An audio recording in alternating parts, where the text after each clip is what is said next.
Birthday है। Hall को गुब्बारों से सजाया गया है, लेकिन रिया का चेहरा उतरा हुआ है। वो सोफे पर कंबल ओढ़कर बैठी है। वो थोड़ी बीमार लग रही है। शनाया और तनीषा पिज्जा, बर्गर और पास्ता लेकर आती हैं। हैप्पी बर्थडे बेबी, देखो हम क्या लाए हैं। एक्स्ट्रा चीज पिज्जा और क्रीमी पास्ता। भाभी आप जानती हैं ना, मैं बीमार हूँ। डॉक्टर ने तेल मसाला और बाहर का खाना सख्त मना किया है। अरे बेबी, बर्थडे है, थोड़ा सा खाने से कुछ नहीं होता। अब क्या बीमारों की तरह खिचड़ी खाओगी? चिल कर यार। तभी किचन से खुशबू आती है। गौरी और मीरा ट्रे में एक खास चीज लेकर आती हैं। जन्मदिन मुबारक हो ननद जी, ये लीजिए आपके लिए स्पेशल मावे का केक। इसमें ना मैदा है ना क्रीम, घर का शुद्ध मावा और गुड़ है। डॉक्टर भी खुश और आप भी खुश। मावे का केक, ये तो बहुत टेस्टी है। थैंक गॉड, मुझे भूखा नहीं रहना पड़ेगा। पार्टी अच्छी बीतती है, सब एंजॉय करते हैं। पार्टी के बाद जब सब चले जाते हैं, रिया गौरी और मीरा के पास जाती है। सुनो तुम दोनों, ज्यादा खुश होने की जरूरत नहीं है। मुझे पता है तुम दोनों ने ये सब जानबूझकर किया, ताकि मम्मी पापा के सामने महान बन सको और शनाया भाभी को नीचा दिखा सको। मुझे तुम्हारी ये सास बहू सीरियल वाली चालें समझ आती हैं। दफा हो जाओ मेरी नजरों से। कुछ महीनों बाद रिया के लिए एक बहुत अच्छे और संस्कारी परिवार से रिश्ता आता है। लड़की वाले हॉल में बैठे हैं, तभी शनाया और तनीषा नाश्ता लेकर आती। उन्होंने बेहद छोटी ड्रेस पहनी है। अरे ये कौन है? Hi uncle, I am Shanaya, Riyaz भाभी। और ये तनीषा। वैसे आप लोग बड़े बोरिंग लग रहे हो, थोड़ी वाइन मंगाऊं क्या? पार्टी शुरू करते हैं। राम राम, ये कैसी बातें कर रही हैं? और कपड़े देखो इनके। हरिशंकर जी, माफ कीजिएगा, हम एक संस्कारी बहू ढूंढ रहे थे, लेकिन जिस घर की बड़ी बहुएं ही ऐसी उर्फी जावेद बनी घूम रही हों, वहां की बेटी को क्या संस्कार मिले होंगे? एक्सक्यूज मी अंकल, इसे फैशन कहते हैं। आप लोग तो आदि मानव के जमाने के हो। बस बहुत हुआ, हमें ये रिश्ता मंजूर नहीं। चलो भाग्यवान। लड़के वाले वहाँ से चले जाते हैं। रिश्ता टूटने के गम को भुलाने के लिए परिवार शॉपिंग पर जाता है। एक बड़े मॉल में शनाया रिया के लिए कपड़े देख रही है। रिया, ये देख, ये पहनकर तो एकदम पटाखा लगेगी। जो लड़का तुझे रिजेक्ट करके गया है ना, वो पछताएगा। नहीं ननद जी, ये आप पर अच्छी नहीं लगेगी, थोड़ी ज्यादा ही छोटी है। हमें कुछ अच्छा और संस्कारी लेना चाहिए, जो आपकी खूबसूरती बढ़ाए। ओ हेलो बहन जी, तुम चुप रहो। तुम्हें फैशन का एफ भी पता है, गवार कहीं की। रिया को मॉडर्न बनना है, तुम्हारी तरह नहीं। भाभी, फैशन अपनी जगह है और इज्जत अपनी जगह। माँ जी ने जिम्मेदारी दी है। ननद जी, आप ये सूट लीजिए, इसमें आप राजकुमारी लगेंगी। वैसे तो ये सूट प्यारा लग रहा है। ठीक है, लाओ, मैं ये सूट ही लूंगी। पर इसका मतलब ये नहीं कि तुम लोग फैशन डिजाइनर बन गई हो। तुम अभी गवार हो। कुछ समय बाद रिया के लिए दूसरा रिश्ता आता है। रिया तैयार हो रही है। शनाया फिर से अपना मेकअप किट लेकर पहुंच जाती है।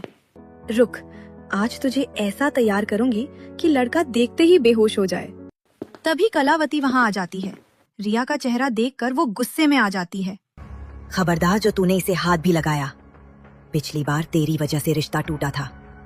तुझे क्या लगता है लड़का सर्कस का जोकर देखने आया है? हट यहाँ से। गौरी, मीरा, इधर आओ। मेरी पोती को तैयार करो, नजर ना लगे मेरी बच्ची को। गौरी और मीरा आती हैं।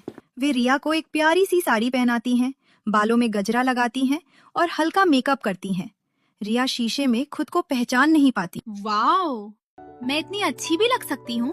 जब रिया चाय लेकर हॉल में जाती है, तो लड़का उसे देखता रह जाता है। जी, हमें रिश्ता मंजूर है। शुक्र है भगवान का, बधाई हो जी। शादी की शॉपिंग का दिन है। पूरा परिवार एक बड़े मॉल में है। शनाया और तनीषा रिया को एक शॉप में ले जाती है। रिया, ये देख, ये वाला लहंगा अच्छा है, एकदम क्लासी। इसे पहनकर तो तू बॉलीवुड हीरोइन लगेगी। है 1.5 लाख? अरे ये क्या, इतना पैसा? और कपड़ा देखो, चिंदी भर का, फूंक मारो तो उड़ जाए। शनाया, तुझे मेरे पैसे उड़ाने में बड़ा मजा आता है ना? मॉम, क्वालिटी मैटर करती है, क्वांटिटी नहीं। आपको ब्रांड के बारे में नहीं पता। मुझे ब्रांड्स नहीं, अपना बैंक बैलेंस पता है। हम ये नहीं लेंगे। माँ जी, अगर आप बुरा ना माने तो हमारे एक जानकार है बाजार में। उनकी दुकान पर बहुत अच्छे कपड़े मिलते हैं और दाम भी सही मिलता है। एक बार चलकर देख लेते हैं। वे सभी एक छोटी लेकिन सजी हुई दुकान पर जाते हैं। वहाँ का दुकानदार ढेरों अच्छे और सुंदर लहंगे दिखाता है। मैम साहब, ये लेटेस्ट डिजाइन है और कीमत सिर्फ 25,000। अरे वाह, इसे कहते हैं कपड़ा। भारी भी है और चमक भी रहा है। देख रिया, ये जच रहा है तुझ पर।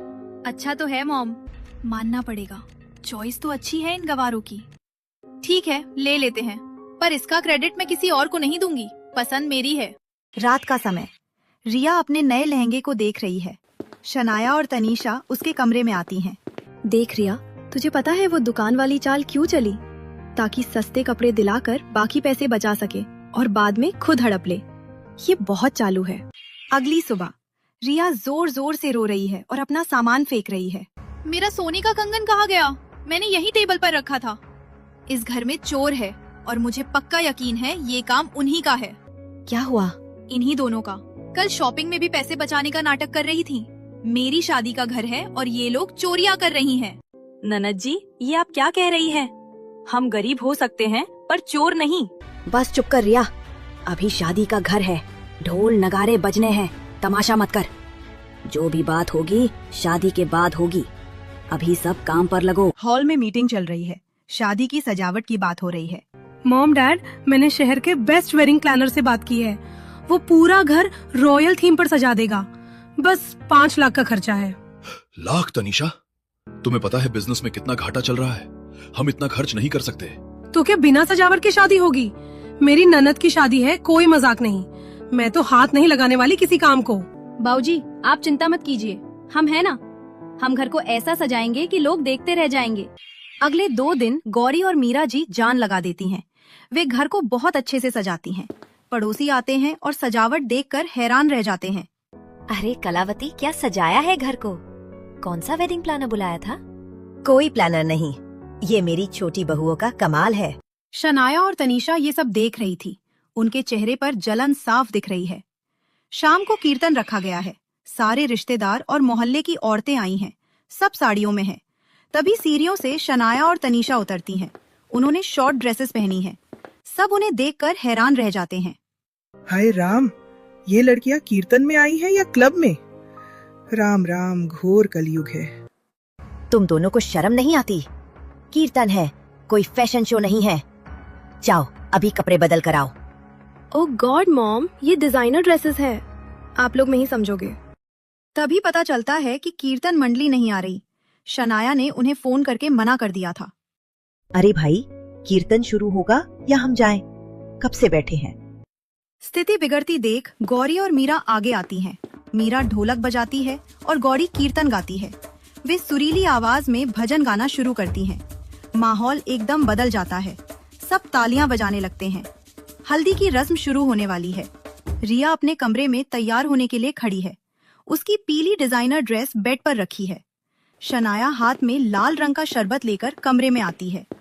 उप्स, सॉरी। शनाया जानबूझकर शरबत का गिलास रिया की पीली ड्रेस पर गिरा देती है। ड्रेस पर बड़ा सा लाल दाग लग जाता है। नो नो नो, ये क्या किया आपने भाभी? मेरी ड्रेस अब मैं क्या पहनूंगी? मेरा फंक्शन बर्बाद हो गया। Oh God Riya, I am so sorry. मेरा पैर फिसल गया था। अब क्या करें? दूसरी ड्रेस तो है नहीं है। लगता है तुझे पुरानी साड़ी पहननी पड़ेगी। रिया रोने लगती है। तभी गौरी और मीरा वहाँ आती हैं। रोइए मत ननद जी, दाग लगा है, कपड़ा पटा नहीं है। हर दाग बुरा नहीं होता। ये दाग अब ड्राई क्लीन से भी नहीं जाएगा, गवार। आप बस 2 मिनट रुकिए। गौरी और मीरा उस लाल दाग के ऊपर ताजे पीले और गेंदे के फूलों को सुई धागे से सील देती हैं। देखते ही देखते वो दाग एक खूबसूरत डिजाइन बन जाता है। वाओ, ये तो डिजाइनर पीस लग रहा है। दाग तो दिख ही नहीं रहा। आइडिया बुरा नहीं है, थैंक यू। वैसे ये आइडिया मुझे भी आया था। थोड़ी देर बाद जब मीरा और गौरी तैयार होने जाते हैं तो उनके कपड़े और ज्वेलरी गायब थी। वे जल्दी से दिमाग लगाते हैं और डेकोरेशन के पीले पर्दे और फूलों को ज्वेलरी बनाकर पहन लेती हैं। जब रिया, गौरी और मीरा बाहर आती है तो सब उन्हें देखते रह जाते हैं। हाय मेरी बच्ची, कितनी सोनी लग रही है, किसी की नजर ना लगे। उधर उन दोनों को देखो, कैसे कटे फटे कपड़े पहनकर बैठे हैं, और इधर इनको देखो, कितनी प्यारी लग रही है।